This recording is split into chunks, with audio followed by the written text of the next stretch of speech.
Hello and welcome to another episode of the Looking After Nature podcast. I'm Andy Davidson and I'm here with my co-host Carly Harrod. Hi Carly. Hi Andy. And today we are out and about again, as you can probably hear, because there is a lot of birdsong around. Where are we today, Andy? We're actually at one of our national nature reserves right on the border with Dorset and Wiltshire actually. I can see Dorset and Wiltshire from here and it's Martin Down National Nature Reserve. So why is Martin Down a national nature reserve? We've got lots of local nature reserves, but what are national nature reserves? Well, we've talked previously about sites of special scientific interest, the SSSIs, and they're supposed to be the best examples of those habitats in the country. And then basically the national nature reserves are normally the best of those. So they are really special places. And we're up here today because this month we've been talking about grasslands and meadows and all of the brilliant pollinating insects that we can find. And Martin Down is great for that, isn't it? Oh, it's just fantastic. I mean, we were at Abston Down last month and we were talking about fragmentation. There's a tiny little pocket of this sort of grassland left there. This is what Abston Down probably would have looked like a couple of hundred years ago. So we look around, I can see, looking north, I can see woodlands in the far distance, probably just over a mile away, probably a mile and a half. This site is about 3 miles long by about just under a mile wide at its widest. So looking northwards into where Wiltshire is, I can see grassland all the way with bits of scrub and there's loads of flowers on the hawthorn there as well. If I turn around looking south, we can look up towards the top of the hill there and the grass extends all the way up there. So it's a huge area of this special grassland. It's a huge site and I am very excited to be here because I absolutely love butterflies and all I can see is butterflies and I just want to chase them and photograph them. But I'm going to be very careful and stay on the paths. Yeah, because I mean there's loads of ground nesting birds. We've just seen some orchids here. It's very, very rich habitat. I mean I can see bird's foot trefoil and kidney vetch and loads of different plants here, cowslips. It is a really, really, really rich site. It is. And to tell us all about Martin Down, we are joined by Mike today.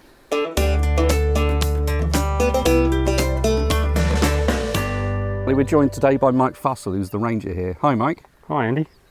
So, I mean, it's a lovely day here today. I'm glad we weren't here last week because it was chucking it down with rain here. Absolutely, yeah. We had a really wet May up until about, well, I suppose a week ago, and then it's turned into this. It's glorious. And suddenly we need our sun hats and all our sun cream on, but it is lovely, and it's, as Carly was saying, it's alive with butterflies and bees here, isn't it?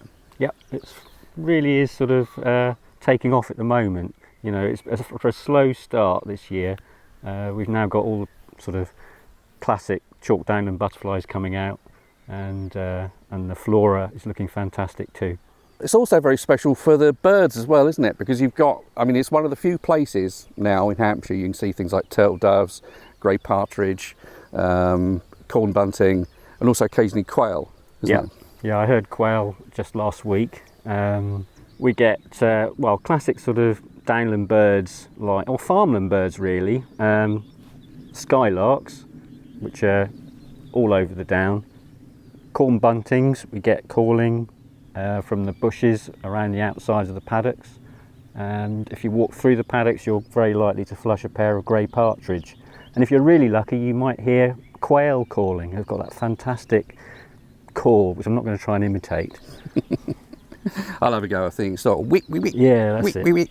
Week.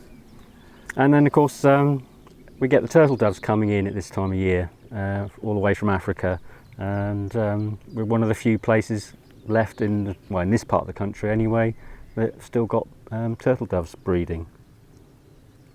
Because you're talking about being farmland birds, but a lot of those birds aren't really found in the general countryside. They've massively declined, haven't they? They have, yeah, something like, I don't know, 90+% decline in the past, 20, 30 years I suppose.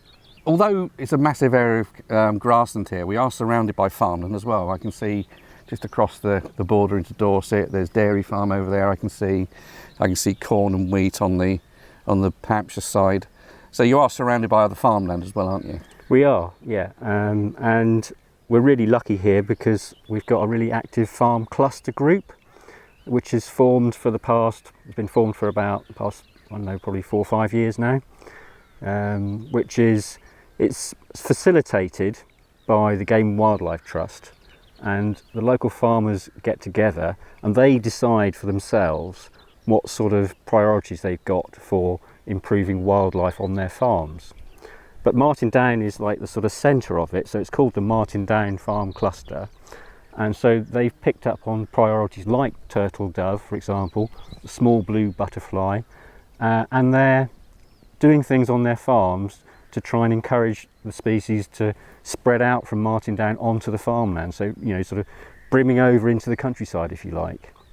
So down in Martin Village, one of our farmers has built a pond, and then with the chalk that he dug out digging the pond, he's made a lovely butterfly bank, and we collected some kidney vetch seed up here on the down, which has now been sown on his bank.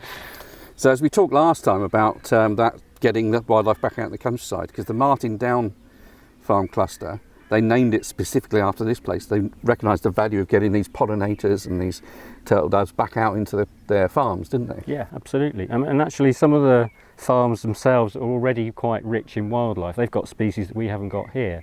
For example, there's some fly orchid on one of the farms, and lots of them have got barn owls nesting. So, you know, there's a lot going on those farms. Besides, sort of, it's not just dependent on Martin Down. They do have nice bits existing there already, but they can improve it further by doing the sort of things they're doing now.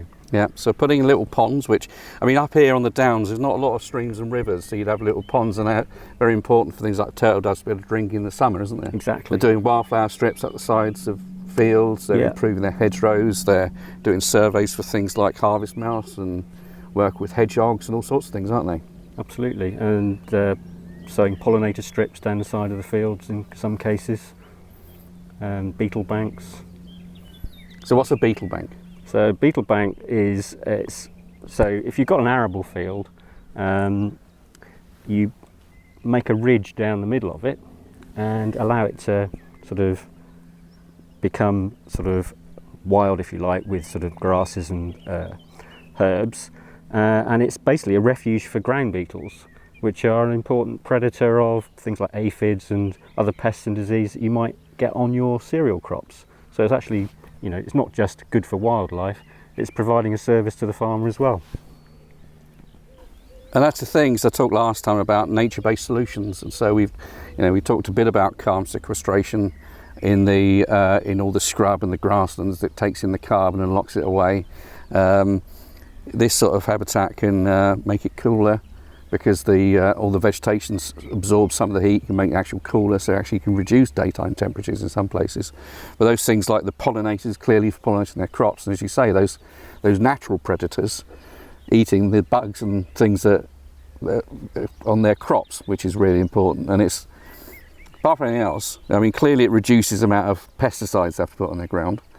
But in general, once they've built the bank, nature takes over that little bit, and it works for free most of the time, doesn't it? Yeah. And we haven't mentioned also, obviously, the farmers are also interested in things like grey partridge. So they do a lot of work, well, monitoring them and providing, you know, sort of space on their farm for them. Well, grey partridge is the native partridge. It's a bit like a small pheasant, isn't it? Yeah. And people have introduced over time the red-legged partridge and the constant, because it relies less on some of the insects at certain times of year. It seems to do a lot better than grey partridge. Grey partridge needs quite specialist habitat, but the red-legged partridge, which they like to introduce for shooting and stuff like that, they need far less sensitive habitat, don't they? Yeah, that's right.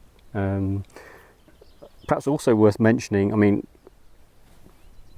grazing land with lots of herbs in tends to be more productive in drought years. So you get, you're not gonna, the grass stops growing when it gets too hot and dry, and you're not going to get as much forage for your animals. Whereas if you're sort of trying to recreate a more natural grassland, then it's got, whilst it may not be as productive overall, it's more reliably productive, if you see what I mean. There's a lot of interest in arable reversion, for example, which is turning arable fields back into grasslands and more natural grasslands. And that's the thing, when we talk about arable, we're talking about the areas where they plant their crops, so they're ploughed every year, and the crops are put in like corn or beans or oilseed rape, and that's arable land. And then they have the pasture, which is the grassland, but that's quite often improved grassland. Yeah. I mean, can you say what improved grassland is? So farmers in the past certainly would have ploughed up grassland and resown it with things like perennial ryegrass, which is, you know, fast growing sort of grass which provides a lot of nutrition for the animals, and at the same time they've added fertilisers to make that grow more lush and more quickly. On wetland sites they might put drainage in to improve the drainage. I mean, the thing about Martin Down is it hasn't been improved, or at least most of it hasn't been improved. There is a small bit which was ploughed up after the war, but the rest of it has been more or less as it is for probably 1,000 years or more. And that's the thing with improvement, it is for agricultural use, to increase the productivity of the land. So looking at that field over there with the dairy cattle in, that field over there is quite very green, as you can see. It's quite green here, but it's very green, and that's probably ryegrass, and it's probably, in terms of the species of plants in that field, it might have half a dozen at most, mightn't it? Yeah. As we look at this patch of grassland in front of us. Yeah, so if you look down here, well, first of all, it's not dominated by grasses. There are probably more herbs than there are grasses in terms of the area of leaf. But in here we've got lots of kidney vetch flowering at the moment, which is a fantastic plant for bees. It's also the food plant of the small blue butterfly, which lays its eggs on the flowers. We've got chalk milkwort here, flowering now. It's got white flowers, but they also produces blue ones and purple ones. These are the leaves of rough hawkbit. So in a few weeks' time, there'll be lots of yellow, sort of dandelion-like flowers of the hawkbit. Also loved by pollinators. And I could go on. I mean, there's probably, in this small area, there are probably 30 or 40 species. And on the site as a whole, how many plant species you got on here? God, now you got me, I don't know. I mean, it's probably in the hundreds, isn't it? Something like that, yeah. And we talked about pollinators, and that's probably, you know, if you include the flies and the bees and the moths and butterflies all together, you know, there's going to be several hundred species, aren't there? I would have thought pushing 1,000 probably, yeah, if you're including all of those, yeah. Because you've got quite a range of species. You've got, how many species of bumblebee have you got on the site? Probably about a dozen, something like that. And out of a total of bumblebees for the whole of Britain, I think it's about 22 species. You know, that number you've got here is, you know, a huge amount of the, the species. Got, I suppose, roughly half of them, I suppose. And I mean, there are probably, 6 or 7 species of bumblebee which are pretty sort of widespread, ubiquitous, if you like. And then the others are more local. So we've got quite a lot of those local species. For example, Bombus humilis, the brown banded carder bee, which is just, the queens are late emerging and they're sort of around now and visiting flowers like this kidney vetch here. But also we've got a lot of the cuckoo bees, which I think is always a sign of a healthy bumblebee population. Yeah. If you've got the cuckoo that, just like the cuckoo bird, lays its eggs in the nest of a different species of bumblebee and allows that bumblebee colony to rear its young. So we've got Bombus rupestris, the field cuckoo bee, which is it goes on to the nests of Bombus lapidarius, the red-tailed bumblebee, for example, which is probably the commonest one here. But we've also got 3 or 4 other cuckoo species.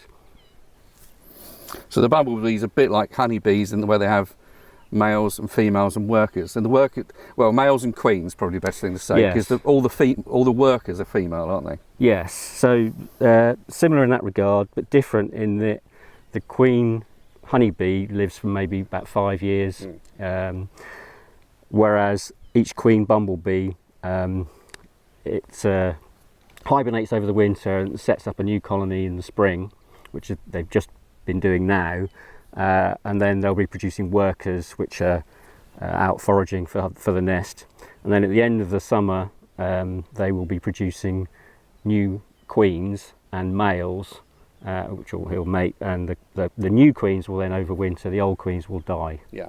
And we're talking about the range of plants here, and that's particularly the flowering plants, what you're calling the herbs, because there are some solitary bees which only go on one type of flower, one flower. Yeah. So you get scabious out here, and there's a couple of bees that only go on that. Yeah. So there's the red Bartsia bee that goes on red Bartsia. Yeah. The large scabious mining bee is the one that goes on the field scabious, which is quite rare. And but the honeybees and bumblebees, because they are out all through the year, they need pollen and nectar all the way through the year, starting from, I presume, you haven't got much willow here, have you? So there are a few actually. Dandelions are really important in the sort of March, April period for the queens, and then it's sort of cowslips, and then we really get going in the summer when you get the kidney vetch, the horseshoe vetch, bird's-foot trefoil, all of those sort of pea family plants are really important for bumblebees. The pollen that they produce is ideal for raising young bees, basically. But actually, perhaps also important here is we have a lot of flowers that are flowering late in the season. In fact, there was a study done fairly recently which suggested that on farmland, late flowering plants were really important in terms of the survival of bumblebees on farmland. And gardens were important. If you were close to a garden which has flowers often late into the end of the summer, you were more likely to have bumblebee colonies on that farmland adjacent to the gardens. And here we've got quite a few species which flower late, like field scabious is one, small scabious, and perhaps more importantly devil's bit scabious, which flowers right into September. And if you come up here then and look at those flowers, well, for a start they've got the second brood Donis blue butterflies visiting them, but also they've got loads of male bumblebees that are produced at the end of the season, and new queens visiting those for nectar and pollen, fattening themselves up ready for hibernation. And the males are basically getting ready just to do that mating flight, and then their job's done. So I always think of the males as being lazy so-and-sos, because they just spend their time drinking and then looking for a mate, basically. Yeah. And where you've got bumblebees in a colony, because the colony will persist through the winter, all their honey they produce is to get them through the winter, isn't it? But when it gets to the end of the autumn, they just kick all the males out because they're dead weight. Yeah. Useless. So have you got any particular favourite pollinators on here? I've got a soft spot for a solitary bee called Osmia bicolor, which I think is the red-tailed mason bee. Yeah. And I love it because, well, there's loads of them here. It's fairly rare, I think. But it nests in old snail shells. Yeah. And I can tell you a story. When I first started work here, I was also teaching primary school at the same time, and I was picking up some snail shells for a project at school, and after a few minutes I noticed this buzzing in my pocket. And it was these bees. I pulled the shells out, and these quite cross but absolutely innocuous bees emerged and sort of told me off, basically. But not only that, you also see these bees this time of year sometimes flying around carrying blades of grass about sort of 2 or 3 centimetres long, and they're using these to put on top of their snail shell where their nest is to hide it. I just think it's amazing what they do. It's fabulous. I mean, that was one species we talked quite a lot about, Addison Down, because they're there as well. Right, yeah. And it shows how typical they are of this sort of habitat, this chalk and limestone grassland. And there's one reason why they're hiding it. You think, well, why are they hiding the shell? But there are species of solitary wasp, which are, and sometimes bees, which are cuckoo species on those. Yeah. So they'll go and seek out the shell and lay there. They might destroy the egg of the host, the red-tailed mason bee, and then lay their own egg on it, and then just go and that's why they're trying to hide them, isn't it? Yeah, absolutely. So pollinators, I mean, do we think there's a best pollinator amongst all the pollinators on here? Good question. Well, yeah, different pollinators have all got different sort of plus points and negatives. And so if you think of flies, for example, if you walk through the down in July, August, say, there'll be a massive wild carrot. And they'll be covered in flies, hoverflies, and other sorts of flies, and also soldier beetles. Yeah. And so they must be doing a good job of pollination because there's just so many of them. So flies are definitely good pollinators. But then when you think about it, they're often sitting on that flower and running about on that flower. But do they actually go from flower to flower very much? So are they transferring a lot of pollen in that process?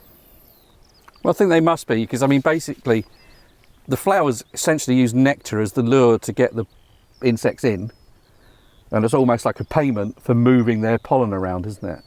Yeah, so with orchids, they work sometimes with particular species of insect, and they try and track them in, and they stick the pollen-bearing bits on them. They're called pollinia, and you sometimes find them stuck to the tongue of a bee, these big yellow things, Yeah. and they're in a certain position, and they should line up with the receptor on the plant they go to next, shouldn't they? Yeah, so there's a lot of evolution gone on to make that happen, hasn't there?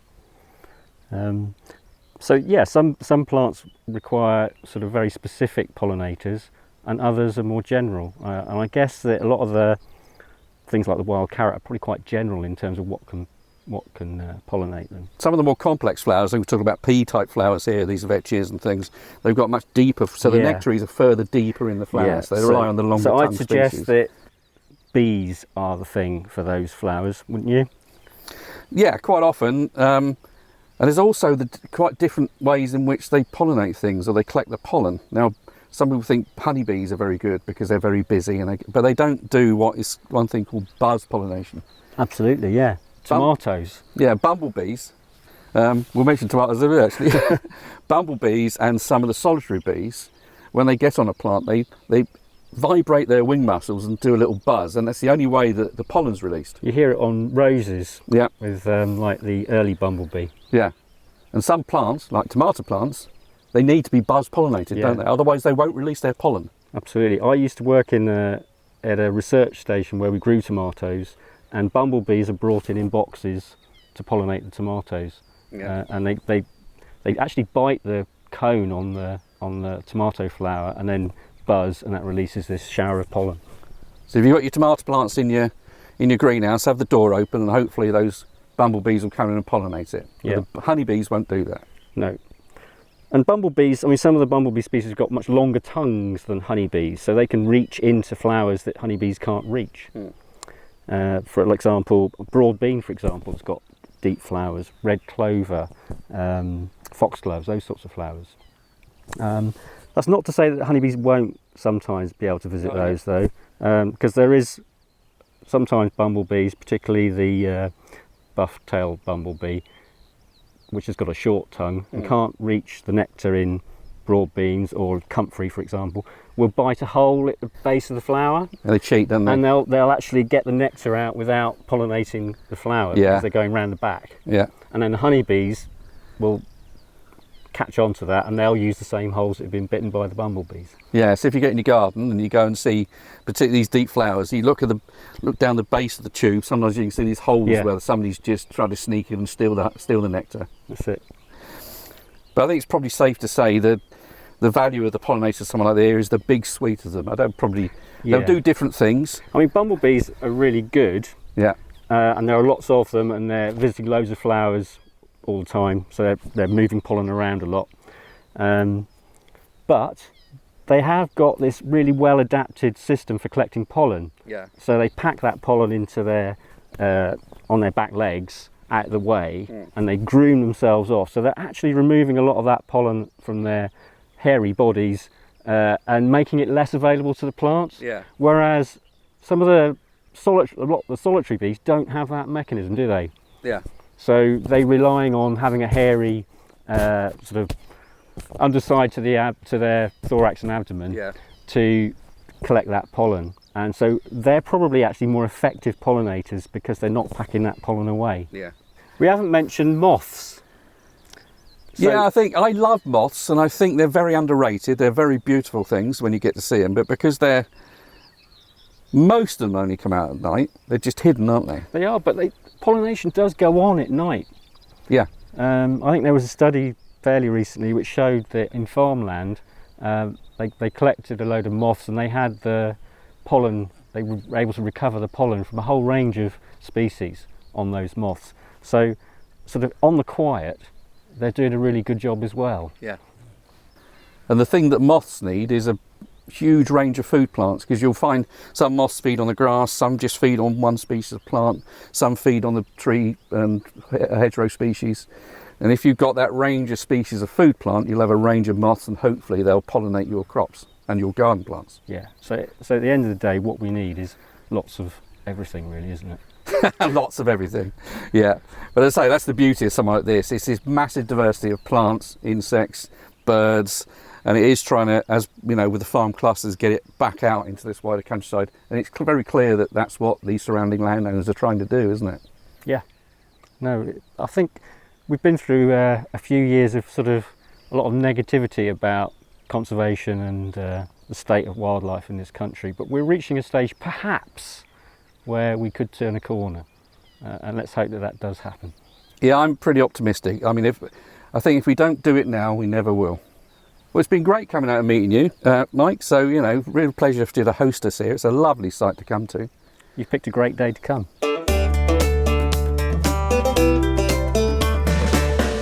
So that was great hearing all about Martin Down, the farm clusters, and the amazing amount of pollinators that you can find here. Yeah, as we can see, the turf here is just packed with flowers, isn't it? I am very excited. I have been running around like a small child taking pictures of everything I've seen today. It's a fantastic sight and a beautiful day. So you've seen a few different butterflies, haven't you? I have. I've seen green hairstreak, brimstone, the whites. We've seen grizzled skippers, small blues, Adonis blues. Yeah, loads. But we'll definitely, I was talking to Mike about moths. I think we'll have to do a podcast about moths at some point, because I think they're beautiful. They've got some lovely names. They are beautiful, but they're also really confusing. How many species of moth is there? 2,500, something like that, if you include all the little tiny ones. Yeah. You know? I mean, my garden, I'm approaching 100 species just for my garden. Okay. But we did see that, I think we saw just now, it looked like one of the skippers, but actually I think it was a Mother Shipton moth. I love those because they're called Mother Shipton moths because they've got a face of a witch on their wings. Yeah, Mother Shipton is a prophetess, seeress, whatever you want to call them. I wouldn't really call her a witch. I think some people think she's a witch, but she lived in a cave in Yorkshire somewhere, I think. And she had the classic hook nose, hook chin. Mm-hmm. And she was very well known in that area. And if you look carefully at the wings of the Mother Shipton moth, it looks like the outline of a witch's face on both wings. Yeah. But they're day-flying moths, which is quite amazing. And I do get them quite confused with some of the skippers. And actually, if we're talking about moths being different to butterflies, they're not really. If you looked at, a tree of evolution, they're not over on a separate branch somewhere. They're just smack in the middle. They're just day-flying moths, butterflies. Okay. So I love some of the names of some of these moths. One I found up here a few years ago was the chimney sweep moth. And that's called a chimney sweep because it's black with little white bits on its end that looks like dust. And it was really cool. But there's some lovely names. It's like the true lover's knot, flame shoulder, the merveille de jour. I don't know what that means. Somebody might tell us. The Mother Shipton. The uncertain, that's a lovely one. Yeah. Because when they first saw it, I think, it's a bit nondescript, let's call it the uncertain. There's some lovely names in amongst that lot. So I don't have any facts about pollinators today, but I have a fact about grass. Do you want to hear it? Hit me. Do you know what the tallest growing grass is? Well, round here, clearly it's coming up to about just over my knee, so that's about 30, 40, 50 centimetres. Mm-hmm. Reeds are grasses, aren't they, as well? Yep. So they get about 6, 7, 8 foot tall. Mm-hmm. Is it one of those? Clearly not these here. So the actual largest growing grass is the dragon bamboo. Right. Because bamboo is a grass. And it grows up to 40 metres. That's huge, isn't it? That is absolutely massive. And in Asia, they use bamboo, which is essentially grass, for all their scaffoldings, for building buildings. It's amazing how strong it is and how big it grows. Bamboo is also the fastest growing plant in the world, according to the Guinness Book of World Records. How fast is that, Carly? It grows on average, some species of bamboo grow on average between 35 to 40 inches a day. Wow, that's impressive, That's isn't it? nearly a metre a day. Yeah.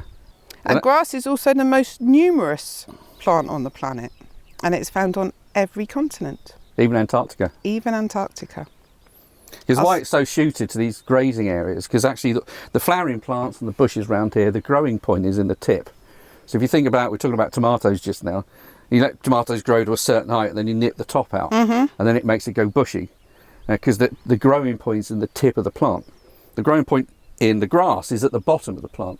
So when an animal comes and grazes all the time, it'll keep growing. Yeah, That's why grasses love being grazed. yeah. So I came on a walk here last year during lockdown, but it was when we were allowed to go out for a little walk. And it's amazing. You see all the butterflies, you see all these bumblebees, but we also found some things called ichneumon wasps.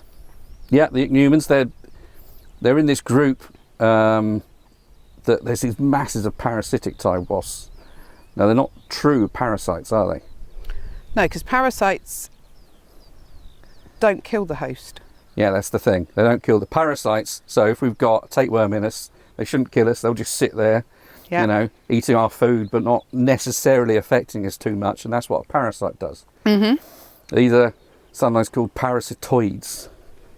And they're a bit more like a predator in the fact that they'll lay their egg in something and then that'll hatch out and that'll eat the inside out of the caterpillar or whatever it's laid on. And it's absolutely fascinating, isn't it? Well, it's quite gross, but absolutely fascinating. I find it really cool. And there's some of these, particularly with aphids, there's some of these little tiny wasps which lay eggs inside aphids.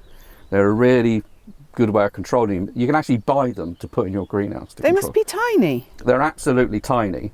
And a lot of them don't need males at all. Oh. They just produce fertile eggs, which produce more females. And some of these species, they're only females and they've never found a male. So every single member of this species they found has been a female. Well, to some people that might sound good, but I quite like my husband, so. So this month, if you have a look at the Looking After Nature blog, you will find loads of great pollinator resources that we have put together that can help you make your gardens more pollinator friendly. Don't forget to check out our social media pages for more great updates and lots of information about our great pollinating insects. And please remember to rate our podcast on iTunes. And thanks once again for joining us. I'm Andy Davidson. And I'm Carly Howard. See you next time.